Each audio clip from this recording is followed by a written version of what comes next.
Movie के शुरुआत में हमें 65 मिलियन साल पहले का सीन दिखाया जाता है, जहां पर अलग अलग तरह के डायनासोर्स रहा करते थे।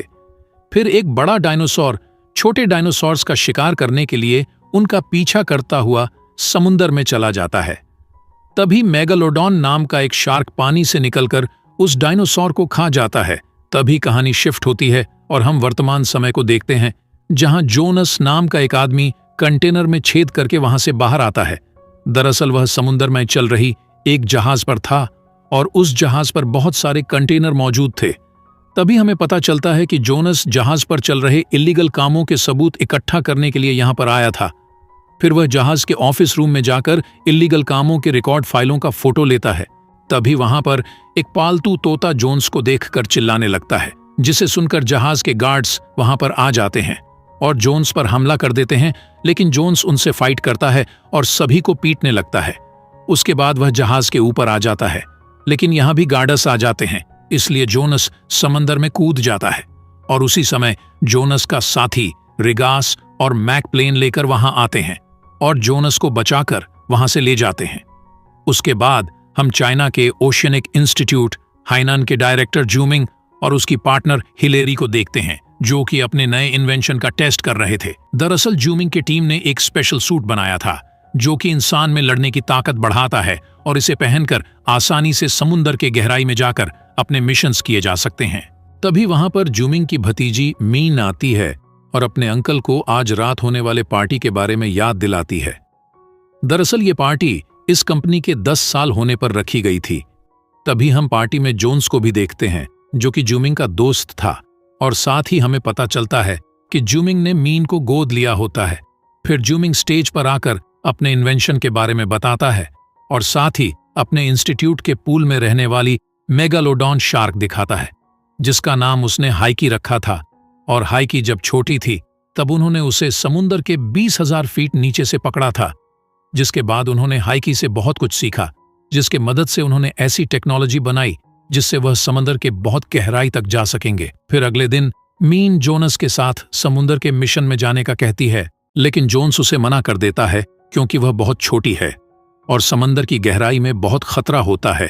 तभी वहां पर रिगास आती है और जोन्स को बताती है कि जूमिंग हाइकी के पूल में गया है। तभी जोन्स जूमिंग के पास जाकर उससे कहता है कि तुम्हें हाइकी से खतरा हो सकता है, लेकिन जूमिंग को विश्वास था कि वह हाइकी को कंट्रोल कर सकता है। पर तभी हाइकी उस पर हमला कर देती है और बाहर जोनस और उसके साथियों को लगता है कि हाइकी ने जूमिंग को खा लिया है।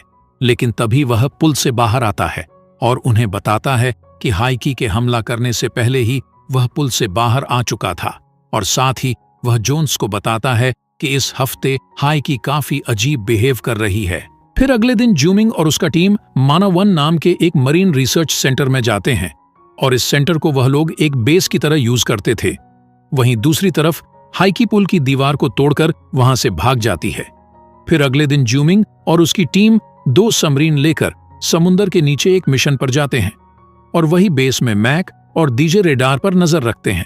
जब सबमरीन गहराई में जाती है तभी उन्हें सीसीटीवी में कुछ हलचल दिखाई देती है। तब उन्हें पता चलता है कि सबमरीन के अंदर मीन है जो अंदर छुपी हुई थी। तभी जोनस मीन को वहां देखकर मिशन कैंसिल करने का कहता है, जिस दौरान रेडार पर वह देखते हैं कि एक मेगालोडॉन शार्क उनकी तरफ बढ़ रही है। तभी उनके कंप्यूटर से हाइकी के ट्रैकर कनेक्ट हो जाते हैं, जिससे उन्हें पता चलता है कि वह मेगालोडॉन शार्क दरअसल हाइकी है, लेकिन हाइकी उन पर हमला कर पाती। इससे पहले वह समुद्र के थर्मोक्लियर लाइन के अंदर आ जाते हैं। तभी वहां पर उन्हें एक और मेगालोडॉन शार्क दिखाई देता है, जो हाइकी से कई गुना बड़ा था। साथ ही वह लोग ऊपर देखते हैं कि हाइकी किसी मेल मेगालोडन के साथ मिलन प्रक्रिया कर रही थी, जिससे उन्हें पता चलता है कि इसी वजह से हाइकी अजीब बिहेव कर रही थी। और साथ ही उन्हें पानी के अंदर एक सीक्रेट स्टेशन दिखाई देता है, जिसके ऊपर एक सबमरीन भी थी और उस सबमरीन में मोंटेस नाम का एक आदमी बैठा हुआ था, जो कि इल्लीगल माइनिंग ऑपरेशन को लीड कर रहा था। और वह लोग वहां से हेवी मिनरल्स की चोरी करने के लिए चट्टानों पर बॉम्ब्स लगा रहे थे। तभी मोंटेस जूमिंग की सबमरीन्स को देख लेता है, इसीलिए वह उनसे बचने के लिए चट्टानों पर लगी बॉम्ब ब्लास्ट कर देता है, जिससे उसके सभी लोग मारे जाते हैं। लेकिन किसी तरह वह वहां से भाग जाता है। और दूसरी तरफ इस ब्लास्ट की वजह से जूमिंग की दोनों सबमरीन्स पर चट्टाने गिर जाते हैं, जिससे उनका कांटेक्ट बेस से टूट जाता है। उधर मैक जेस से कहता है कि हम अपने सबमरीन से उन्हें रेस्क्यू करने जाएंगे, लेकिन जब जेस सबमरीन के पास जाती है तो उसे पता चलता है कि किसी ने सबमरीन को खराब कर दिया है। तभी मैक को लगता है कि उनके टीम में ही कोई गद्दार हैं और उधर सैल किसी तरह अपने बेस से कांटेक्ट करती हैं। तभी मैक जोनस को बताता है कि उनकी रेस्क्यू सबमरीन खराब हो गई है, जिसके बाद जोनस स्पेशल सूट पहनकर समुद्र में बने स्टेशन में जाने का फैसला करता है और सभी लोग सबमरीन से बाहर आकर चलना शुरू करते हैं। तभी उन्हें जूमिंग और बाकी के लोग भी मिल जाते हैं, जिसके बाद वह सभी मिलकर आगे बढ़ने लगते हैं और वह देखते हैं कि समुद्र बहुत खूबसूरत है, क्योंकि वहां पर चमकने वाले पौधे थे। फिर थोड़ी दूर आगे जाने पर एक खतरनाक जीव लांस को पकड़ कर ले जाता है, जिसे सभी लोग बुरी तरह डर जाते हैं और जल्दी से स्टेशन की तरफ जाने लगते हैं। फिर दूसरी तरफ हमें पता चलता है कि मॉन्टेस हिलेरी के लिए काम करता है। तब हिलेरी उससे जूमिंग और उसके टीम को मारने के लिए कहती है ताकि वह उसके कंपनी को हथिया सके। और दूसरी तरफ हम देखते हैं कि कुछ अजीब से दिखने वाले जीव जूमिंग और उसके टीम के ऊपर हमला कर देते हैं, जिसकी वजह से कर्टिस का हेलमेट डैमेज हो जाता है। तभी जूमिंग एक फ्लेयर जलाकर उन जीवों को डराकर भगा देता है, लेकिन उसी वक्त 2 मेगालोडन शार्क उन पर हमला कर देते हैं। पर किसी तरह वह लोग उनसे बचते हुए स्टेशन के अंदर आ जाते हैं और हम देखते हैं कि कर्टिस का हेलमेट डैमेज होने के कारण सूट में प्रेशर बनने लगता है, जिससे उसकी मौत हो जाती है। जिसके बाद बाकी लोग अपना सूट उतारकर स्टेशन की छानबीन करते हैं और स्टेशन के मेन कंट्रोल में जाकर बेस से कांटेक्ट करने की कोशिश करते हैं। तभी उन्हें वहां पर मॉन्टेस के चोरी किए गए मिनरल्स मिलते हैं, जिसे देखकर जूमिंग कहता है कि इन मिनरल्स का इस्तेमाल एरोस्पेस में किया जाता है और इनकी कीमत करोड़ों में होती है। इसी दौरान मीन बेस से कांटेक्ट कर लेती है। तभी जेस उन्हें अपने रेडर से चेक करके बताती है कि इस स्टेशन के दूसरे कोने पर 2 इमरजेंसी पॉड्स हैं, जिनसे वह ऊपर आ सकते हैं। जिसके बाद वह सभी लोग उन पॉड्स के पास आ जाते हैं, जिस दौरान वहां का गेट अपने आप बंद हो जाता है और वहां लगे स्क्रीन पर जेस दिखाई देती है, जो उनको बताती है कि ये स्टेशन मेरे कंट्रोल में है, जिससे उन्हें पता चलता है कि उनके टीम में जेस गद्दार हैं। तभी जेस एक पॉड को रिलीज कर देती है, जिसके बाद उनके पास सिर्फ एक ही पॉड बचता है। तब जेस रिगास से कहती है कि अगर तुम्हें अपने लोगों की जान बचानी है तो जोन्स को मारना होगा, जिस पर जोन्स अपने लोगों की जान बचाने के लिए खुद की जान देने के लिए तैयार हो जाता है, लेकिन रिगास उसे नहीं मार पाते, जिसके कारण जेस दूसरा पॉड भी रिलीज कर देती है। और तभी हिलेरी स्क्रीन पर आती है और बताती है कि मैंने जूमिंग के इन्वेंशन से कई इल्लीगल काम किए, जिससे ढेर सारे पैसे भी कमाए और आगे मैं इसी तरह काम करूंगी। जिसे सुनकर जूमिंग गुस्से में स्क्रीन तोड़ देता है। तब हिलेरी जेस को उन्हें मारने का कहती है, जिसके बाद जेस उनके रूम में लगी एक ढक्कन को खोल देती है, जिससे समुद्र का पानी रूम में भरने लगता है और अब चारों सिर्फ रूम के गेट को खोलकर ही जिंदा बच सकते थे। इसलिए जोन्स एयरलॉक के रास्ते से समुद्र में आता है और बाहर से स्टेशन का गेट खोलकर अंदर जाता है, लेकिन समुद्र के प्रेशर के कारण वह बेहोश हो जाता है। जब जोन्स की आंख खुलती है तो उसके सामने मॉन्टेस खड़ा होता है, क्योंकि वह जोन्स से बदला लेने के लिए उसे अपने हाथों से मारना चाहता था। दरअसल कई साल पहले जोनस ने उसे एक केस के लिए जेल भेजा था और दूसरी तरफ जोन्स की टीम डूब रही थी, लेकिन वही जोन्स और मॉन्टेस के बीच लड़ाई होती है। तभी जोन्स उसे मारकर बेहोश कर देता है और कंट्रोल रूम में जाकर जल्दी से उस रूम का गेट खोल देता है, जिससे उसके साथियों की जान बच जाती है। उसके बाद सभी लोग वहीं पर रखें एक सबमरीन में बैठकर वहां से बाहर आ जाते हैं। तभी रास्ते में वह लोग देखते हैं कि बॉम्ब ब्लास्ट के कारण थर्मोक्लियर लाइन में एक बड़ा सा छेद हो गया है। तभी हम उस छेद से एक बहुत बड़े ऑक्टोपस को ऊपर आते हुए देखते हैं और इसी बीच मॉन्टेस स्पेशल सूट पहनकर ऊपर आने लगता है और दूसरी तरफ मैक और डीजे को पता चल जाता है कि जेस ने ही उन्हें धोखा दिया है। इसी दौरान हिलेरी के आदमी वहां पर आ जाते हैं, जहां वह लोग मैक और डीजे को पकड़ लेते हैं। तभी जूमिंग और बाकी लोग वहां पर आ जाते हैं और अपने दोनों साथियों को बचा लेते हैं। साथ ही इधर बेस में मॉन्टेस भी आ जाता है और जेस से मिलकर उसे किस करता है, जिससे हमें पता चलता है कि वह दोनों कपल हैं। तब यहां उन्हें 3 मेगालोडन शार्क दिखाई देते हैं, जो कि थर्मोक्लियर लाइन से ऊपर आ गई थी। तभी एक शार्क इस कंट्रोल रूम के कांच को तोड़कर जेस को खा जाती है। ये देखकर मॉन्टेस जल्दी से कंट्रोल रूम से बाहर आ जाता है वहीं दूसरी तरफ जोनस और उसके साथी एक बोट में बैठकर भागने लगते हैं, जिससे हिलेरी के लोग दूसरे बोट में बैठकर उनका पीछा करने लगते हैं। लेकिन तभी एक शार्क उन लोगों को खा जाती है, जिसके बाद जोनस अपने बोट पर मौजूद चीजें से बॉम्ब वाला भाला बनाता है। वह सभी लोग फन आइलैंड की तरफ जाने लगते हैं और इस आइलैंड में काफी टूरिस्ट आए होते हैं।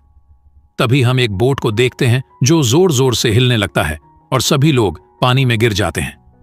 तभी वह बड़ा ऑक्टोपस उन्हें खाने लगता है। इसी दौरान हिलेरी और मोंटेस हेलीकॉप्टर से उस आइलैंड में आ जाते हैं, लेकिन जब वह जंगल में जाते हैं तब मगरमच्छ की तरह दिखने वाले कुछ जीव उन पर हमला कर देते हैं, जिसे देखकर हिलेरी जल्दी से हेलीकॉप्टर में आकर बैठ जाती है। लेकिन तभी वहां पर एक जीव आकर हिलेरी को पकड़कर ले जाता है। वहीं दूसरी तरफ जोनस और उसके साथी आइलैंड पर मौजूद सभी लोगों को वहां से भाग जाने का कहते हैं, लेकिन तभी शार्क आ जाती है और लोगों को खाने लगती है। फिर वही जोन्स को एक जेट बाइक मिलती है, जिसे लेकर वह समुद्र में जाता है ताकि वह शार्क्स को मार सके। वहीं दूसरी तरफ जूमिंग और मैक एक वेयरहाउस में जाते हैं और बॉम्ब बनाने के लिए नाइट्रेट ढूंढते हैं। लेकिन तभी वहां पर हिलेरी के लोग उन जीवों से बचते हुए आ जाते हैं और उन दोनों के ऊपर गन पॉइंट कर लेते हैं। और इसी बीच रिगास और दीजे भी उन जीवों से बचते हुए उसी वेयरहाउस में आ जाते हैं, जहां उन्हें भी पकड़ लिया जाता है। लेकिन तभी जूमिंग दीजे को एक बटन की तरफ धकेल देता है, जिससे वेयरहाउस का गेट खुल जाता है और वह सारे जीव अंदर आकर हिलेरी के लोगों को खाने लगते हैं। तभी जूमिंग और उसके साथी नाइट्रेट का बैग लेकर बाहर आ जाते हैं, जिसके बाद दीजे एक फोन से इमरजेंसी टीम को कॉल करके उन्हें मदद के लिए बुलाते हैं। फिर वही जूमिंग और मैक हिलेरी के हेलीकॉप्टर में जाते हैं और उसमें फ्यूल डालकर हेलीकॉप्टर को उड़ाने की कोशिश करते हैं। लेकिन जब जूमिंग फ्यूल के पाइप को निकालने लगता है, तभी झटका लगने पर वह नीचे गिर जाता है। तब कुछ जीव उस पर हमला करने लगते हैं, लेकिन तभी मैक एक गन से फ्यूल टैंक पर फायर करता है, जिससे फ्यूल टैंक में आग लग जाती है और जूमिंग उन जीवों से बचकर हेलीकॉप्टर में आ जाता है। फिर दूसरी तरफ जोनस एक बॉम्ब वाले भाले से एक शार्क पर अटैक करता है, जिससे उस शार्क की मौत हो जाती है। लेकिन जब वह दूसरे शार्क को मारने की कोशिश करता है, तभी मोंटेस उस पर गोलियां चलाने लगता है, जिससे जोन्स का बॉम्ब वाला भाला पानी में गिर जाता है और यहाँ समुद्र के किनारे वह खतरनाक ऑक्टोपस आकर लोगों को मारने लगता है। तब मीन एक औरत को बचाने के लिए पानी में चली जाती है, जिसे देखकर जूमिंग मीन को बचाने के लिए नीचे जाता है। लेकिन तभी वह ऑक्टोपस उनके हेलीकॉप्टर को पकड़ लेता है, जिससे जूमिंग बॉम्ब को लेकर वहां से कुछ जाता है और हेलीकॉप्टर समुद्र में गिर जाता है। वहीं दूसरी तरफ जोनस की जेट बाइक एक शार्क से टकरा जाती है और वह ब्रिज पर कूद जाता है, जिसके पीछे पीछे शार्क भी आ जाती है। लेकिन वह पानी के नीचे लगी जंजीरों में फंस जाती है और जोनस ब्रिज के नीचे आ जाता है। तभी मोंटेस वहां आकर जोन्स पर गोलियां चलाने लगता है। तब जोन्स एक लकड़ी के टुकड़े को उसके पैर पर वार करता है, जिससे उसका खून बहने लगता है।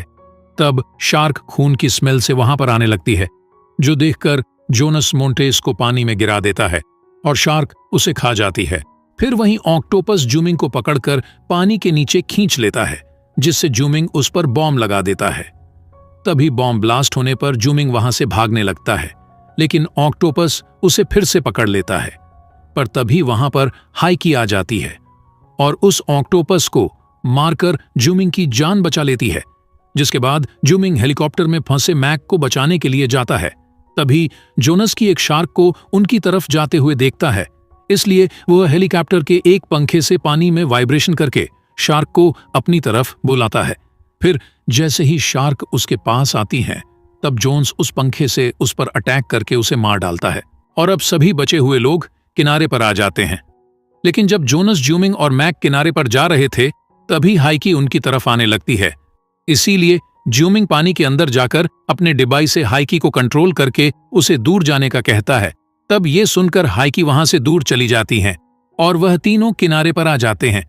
उसके बाद कोस्ट गार्ड के हेलीकॉप्टर उन्हें बचाने के लिए आइलैंड पर आ जाते हैं और आखिर में हम देखते हैं कि आइलैंड में सभी लोग बचने की खुशी में सेलिब्रेट कर रहे थे। तभी जोन्स कहता है कि शायद हाइकी प्रेग्नेंट हैं और इसी के साथ ये मूवी यहीं पर खत्म हो जाती है।